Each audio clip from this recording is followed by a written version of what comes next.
Assalamualaikum warahmatullahi wabarakatuh.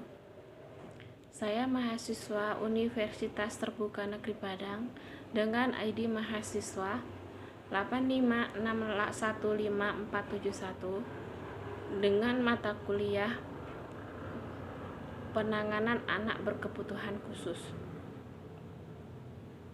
di mana tutor saya memberikan tugas kepada saya cara menangani anak berkebutuhan khusus, di mana saya mengambil contoh anak berkebutuhan khusus tunanetra. Sebelum saya memasuki materi, saya akan membahas apa itu anak berkebutuhan khusus. Anak berkebutuhan khusus adalah anak yang mempunyai kelainan baik fisik maupun psikologis. Anak berkebutuhan khusus secara fisik contohnya tunanetra, tunarungu, dan tunawicara. Sedangkan anak berkebutuhan khusus secara psikologis adalah autis, gangguan bahasa, dan gangguan disabilitas intelektual.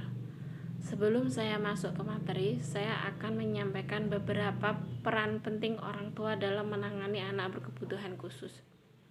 Yang pertama, orang tua harus lebih terbuka pikirannya untuk menerima kondisi anak berkebutuhan khusus. Anak berkebutuhan khusus bukan untuk dikucilkan, yaitu anak berkebutuhan khusus memerlukan perhatian yang lebih khusus dibanding anak-anak yang lainnya. Yang kedua, lakukan pengawasan sedari dini mungkin, karena anak berkebutuhan khusus membutuhkan pengawasan yang lebih. Yang tiga, memberikan perhatian dan motivasi terhadap anak berkebutuhan khusus. Perhatian dan motivasi yang diberikan akan membawa dampak besar terhadap perkembangan anak yang memiliki anak yang berkebutuhan khusus. 4. Harus bisa beradaptasi. Jika proses beradaptasi dapat berjalan dengan baik, maka proses lainnya akan mengikuti dengan baik.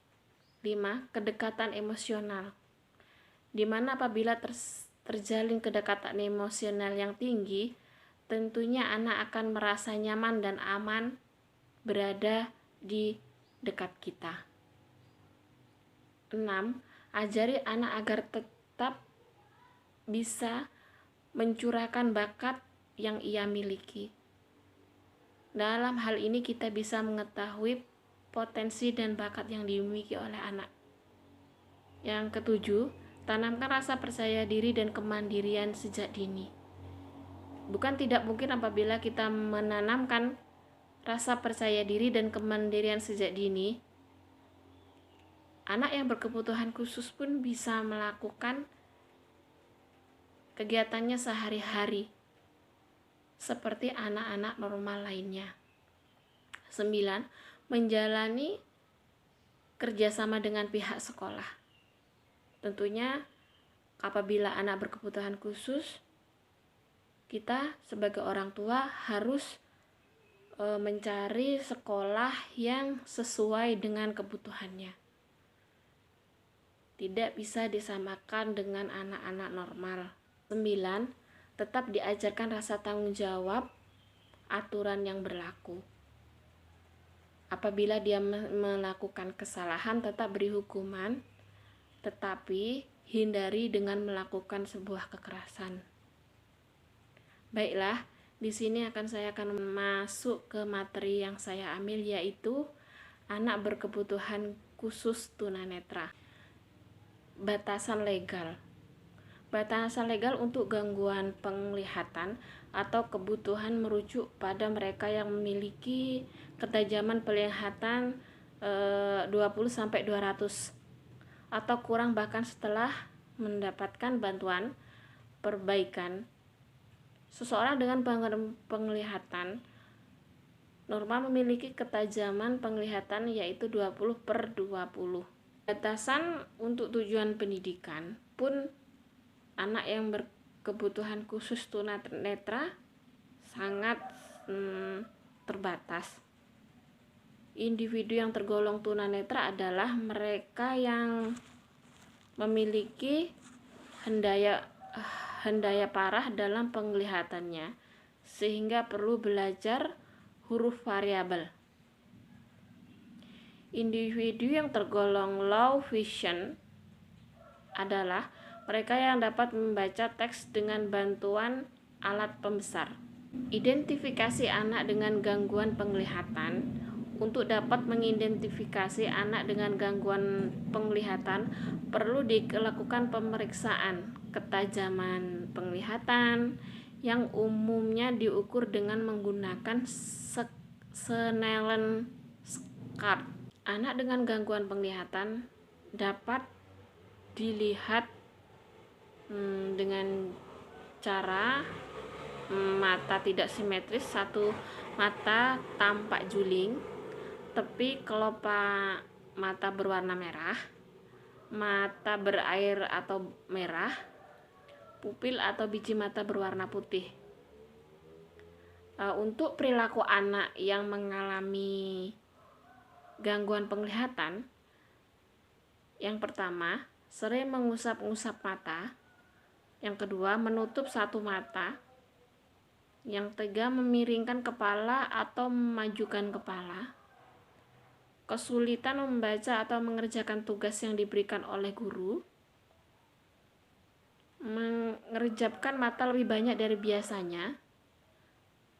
Mengeluhkan bahwa pandangan tampak buram. Memincingkan mata atau mengerutkan dahi. Sangat sensitif terhadap matahari atau cahaya. Medan penglihatan terbatas. Untuk karakteristik perkembangan anak dengan gangguan penglihatan, yang pertama, gangguan bahasa.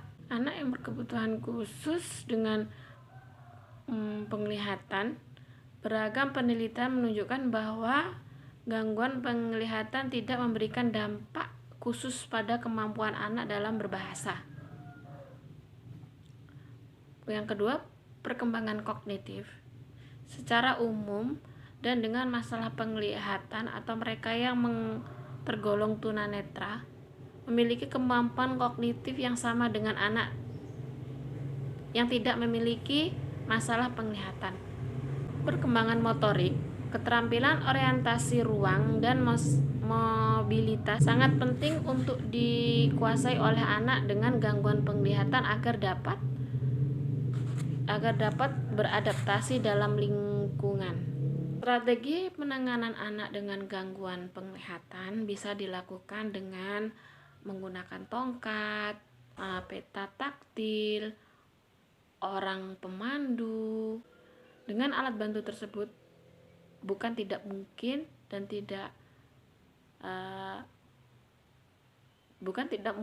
anak bisa menjalankan aktivitas sehari-hari mereka. Hanya itu yang dapat saya sampaikan.